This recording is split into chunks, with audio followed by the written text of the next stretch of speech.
1,000 years ago, the Arabian Peninsula was the last place anyone expected history to begin.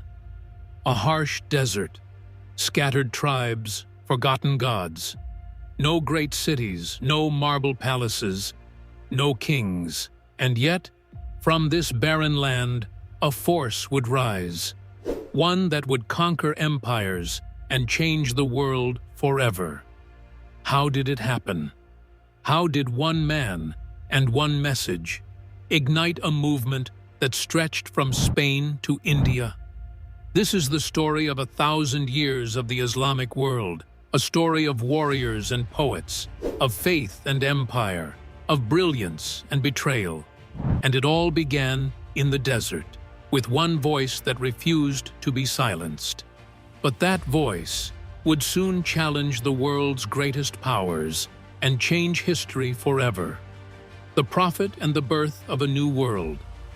6th century Arabia, a crossroads of empires, the Byzantines to the west, the Persians to the east. Caught between them, the Arabs, traders, nomads, and poets, living under a sky of endless sand and shifting loyalties. Tribes fought, gods multiplied, and Mecca stood at the heart of it all. A city of idols and commerce, where hundreds of deities watched over every caravan and every deal. And then, in this world of many gods, a single voice began to speak of one. Around the year 570, a man named Muhammad was born in Mecca.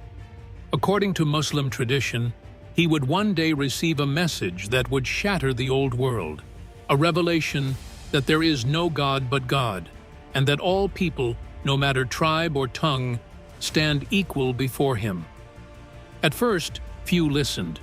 He was mocked, threatened, exiled, but his faith, of Kafir, and the small band who followed him only grew stronger. In 622, they left Mecca for a city called Medina, an event known as the Hijra, marking the birth of a new community, and the first year of the Islamic calendar. From exile came unity, from persecution came power. Tribes once divided by blood now stood together under one banner, Islam. Muhammad became not just a spiritual guide, but a statesman, a commander, a unifier. Within a decade, most of Arabia stood united under his leadership. And when he passed away in 632, the world faced a question that would echo for centuries. Who would lead the faithful now? The answer would spark civil wars, dynasties, and an empire that would stretch farther than Rome ever dreamed of. This was the dawn of the Caliphs. The Rashidun, the first empire. When Muhammad passed, his followers faced one burning question. Who would lead the faithful now? A new title emerged, Caliph, meaning successor. And the first four, Abu Bakr, Umar, Uthman, and Ali, became known as the Rashidun, the rightly guided. Under their rule, Arab tribes united and conquered at lightning speed. Persia fell. Byzantine lands collapsed. In just 3 decades, Islam spread from India to North Africa, an empire born almost overnight. But unity came at a cost. Rivalries turned violent, leaders were assassinated, and the question of rightful leadership tore the community apart. At the center stood Ali, Muhammad's cousin, beloved by some, rejected by others. That division became the great rift between Sunni and Shia, a wound that never fully healed. And from that chaos, a dynasty would rise, one that ruled not just by faith, but by power. They were the Umayyads, the first great rulers of the Islamic Empire. The Umayyads, empire without end. Out of the chaos, a new dynasty rose, the Umayyads, an ambitious Arab family from Syria. They moved the capital to Damascus, turning Islam from a faith into a global empire. Their armies conquered at lightning speed, from Central Asia to North Africa, even reaching Spain. For a time, their empire was larger than Rome's. In Jerusalem, Caliph Abd al-Malik built the Dome of the Rock, a golden symbol of triumph and divine power. But unity didn't last. Rebellions spread, and in Karbala, the Prophet's grandson Hussein was killed, a tragedy that forever split Islam into Sunni and Shia. By the mid-70s, the Umayyads fell to their rivals, the Abbasids.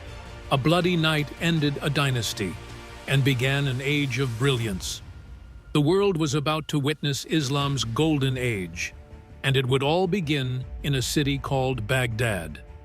The Abbasids and the Golden Age. In 750, a new dynasty rose from the blood of the Umayyads, the Abbasids. They claimed descent from the Prophet's family and promised a return to justice and unity. They built a new capital, Baghdad, and what a city it was! Glittering domes, marble palaces, and markets that never slept. At its heart stood the House of Wisdom, where scholars from Greece, Persia, and India gathered to translate the knowledge of the ancient world. Science, medicine, mathematics, and philosophy flourished. Arabic became the language of ideas. For centuries, Baghdad was the center of the world, a place where faith met intellect and art met power. Caliph Harun al-Rashid, the legendary ruler of the Arabian Nights, sent gifts to kings in Europe, even an elephant to Charlemagne. The world looked to Baghdad as the jewel of civilization. But beneath the brilliance, power began to slip away. Local rulers broke free, foreign dynasties rose, and the once mighty caliph became a figurehead. The unity of the Islamic world shattered once more, and the stage was set for new empires to rise. Persians in the east, Fatimids in the west, and warriors from the north, preparing to carve their place in history. Fractures and forgotten kingdoms. As Baghdad's light dimmed, the empire began to fracture. What was once one caliphate splintered into many. In the far west, a surviving branch of the Umayyads built a new kingdom in Spain. Their cities, Cordoba, Granada, Toledo, shimmered with palaces, libraries, and learning that would later spark Europe's Renaissance. To the east, Persian dynasties rose again. The Bumayyads and Samanids revived Persian culture and language, weaving it into the fabric of Islam itself. Even the Arabic script adapted. Persian poetry was reborn, and in Egypt, a new power emerged, the Fatimids. They claimed descent from the Prophet's daughter Fatima, ruling not from Baghdad, but from a city they built with ambition, Cairo. They challenged the Abbasids' authority, sent secret missionaries across the empire, and for 2 centuries stood as a rival shadow caliphate. The Islamic world was no longer one empire, but a patchwork of cultures, rulers, and beliefs, each dazzling in its own way, each fighting for the soul of Islam. And just as the caliphs lost their grip, a new force thundered in from the north, a people of the steppe who would soon dominate the world. The Turks and the Crusades. From the endless steppes of Central Asia, new warriors began to move, nomads, fierce archers, and masters of the horse. They were the Turks. In the 11th century, the Seljuks, a powerful Turkic clan, swept into the Islamic world. They embraced Sunni Islam and became defenders of the faith, but also its new rulers. In 1055, they took Baghdad and gave birth to a new title, Sultan, the sword of Islam, while the caliph remained only its voice. Their victories didn't stop there. At Manzikert in 1071, the Seljuks crushed the Byzantine army, opening Anatolia, modern-day Turkey, to Islam forever. But as the Seljuks built their empire, another force was gathering far to the west, one that would shock the Muslim world. In 1095, European knights marched east under a holy banner. They called it the Crusade. Their goal, to reclaim Jerusalem. Their arrival, a brutal surprise.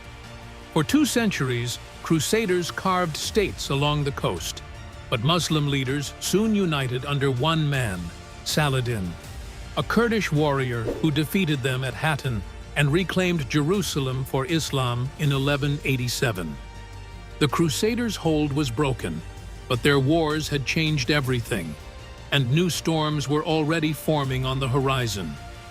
Because from the Far East, a power beyond imagination was coming, and its arrival would bring the Golden Age crashing down. The Mongols and the fall of Baghdad. In the 13th century, a storm rose from the steppes, the Mongols. Led by Genghis Khan, they swept across Asia like wildfire, leaving entire empires in ruins. When the Muslim Khwarezmian Empire defied them, Genghis answered with annihilation. No city was safe. No army could stop them. By 1258, his grandson Hulagu Khan marched on Baghdad, the shining heart of the Islamic world. The caliph refused to surrender. The Mongols attacked. The city burned. The House of Wisdom was destroyed. The Tigris ran dark with ink and blood. 5 centuries of Abbasid power ended in fire. The Golden Age was over, and a new chapter of chaos began.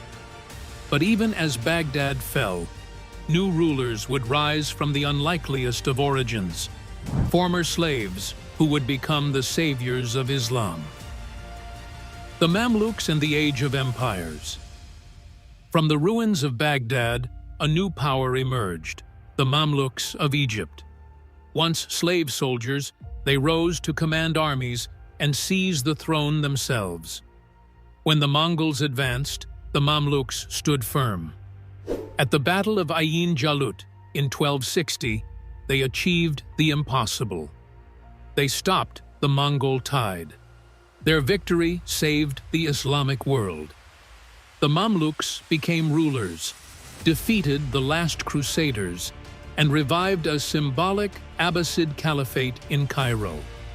Elsewhere, Mongol states like the Ilkhanids embraced Islam, while the conqueror Timur built his brutal yet cultured empire from Persia to India. But as his fires burned out, a new dynasty was already rising in the West, one that would rule for centuries, the Ottomans. They would unite worlds, end empires, and redefine Islam's legacy. The Ottomans and the Gunpowder empires. Around 1300, in the hills of Anatolia, a small Turkic tribe led by Osman began its rise, and from it, the Ottoman Empire was born. In 1453, Mehmed the Conqueror captured Constantinople, ending 1,000 years of Byzantine rule. The city became Istanbul, the new heart of Islam. Armed with gunpowder and vision, the Ottomans built an empire spanning 3 continents. Later, Sultan Selim the Grim seized Cairo, ended the Mamluks, and claimed the title of Caliph, leader of Sunni Islam. To the east rose 2 more powers, the Safavids in Persia and the Mughals in India. Together, they formed the Gunpowder empires, the last great age of Islamic rule. But even the greatest empires fade, and as the centuries passed, the 1,000-year journey of the Islamic world reached its final chapter. The legacy of 1,000 years. For 1,000 years, the Islamic world rose and fell, from desert tribes to vast empires that shaped continents. It built cities that rivaled Rome, preserved the wisdom of Greece, and sparked revolutions in science, medicine, and art. Its scholars mapped the stars, its poets captured the human spirit, and its builders raised monuments that still stand today. When the Ottoman Caliphate fell in the 20th century, an age had ended, but its legacy did not. Because empires fade, but ideas endure, and the story of the Islamic world is still being written.